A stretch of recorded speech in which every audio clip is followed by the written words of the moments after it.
আল্লাহ বললেন নবী টেনশন নিয়েন না, আগের উম্মতেরা হায়াত পেয়েছে 1000 বছর, 1000 বছর বেশি ইবাদত করেছে। আপনার উম্মতেরা হায়াত পাবে 60 বছর 70 বছর, কিন্তু এমন জিনিস এখন আপনারে দিয়ে দেব, আপনার উম্মত সব উম্মতের উপর ফাস্ট হয়ে যাবে।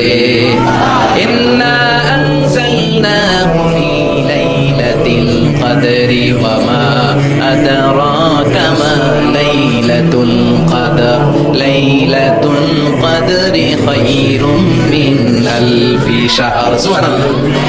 লাইলাতুল কদরি খায়রুম মিন আলফি শাহর। ও নবী, আগের উম্মতের কাউরে আমি লাইলাতুল কদর দেই নাই, কদরের রাত দেই নাই। আর এই কদরের রাত হচ্ছে খায়রুম মিন আলফি শাহর, 1000 মাসের চেয়ে সেরা। ওরা সারা বছর ইবাদতের রাত করতে না পারছে, আপনার উম্মতরা এই কদরের রাতে এক রাত ইবাদত করবে, 1000 রাত ইবাদতের সময় সওয়াব হয়ে যাবে।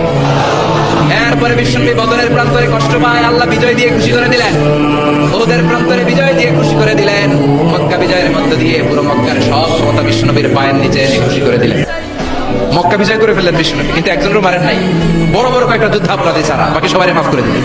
বিশ্বনবী বললেন লা তাসরিবা আলাইকুমুল ইয়াউম ইযহাবু আনতুমুত তুলাকা। সবগুলো ভয়ে কাঁপতেছেন।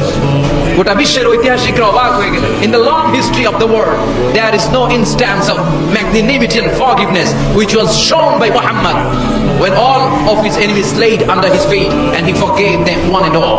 পৃথিবীর ইতিহাসে ক্ষমার এরকম নজির আর দৃষ্টান্ত কেউ দেখাতে পারে নাই। যে শত্রুরা তাকে মারার জন্য ওত পেতেছিল, এলাকা থেকে বহিষ্কার করে অন্য এলাকায় পাঠিয়ে দিল, ঘর বাড়ি সব নষ্ট করে দিল, কিন্তু যখন ওই এলাকা বিজয় করলেন সবাই পায়ের নিচে দাঁড়িয়ে কাঁপছিল। বিশ্বনবী বললেন কোনো আক্রোশ নাই, কোনো প্রতিশোধ নাই, তোদেরকে মাফ করে দিলাম।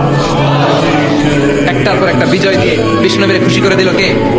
এজন্য রব্বুল আলামিন বলেন ওয়ালা সাউফা ইউতিকা রাব্বুকা ফাতারদা। ও নবী, কাফেররা বলে আল্লাহ আপনারে ছাইড়া দিয়েছে, কাফেররা বলে আল্লাহ আপনারে ভুলে গেছে। উম্মে জামিল বলে আপনার শয়তান আপনার কাছে আসে না, আমি নাকি আপনারে চিনি না।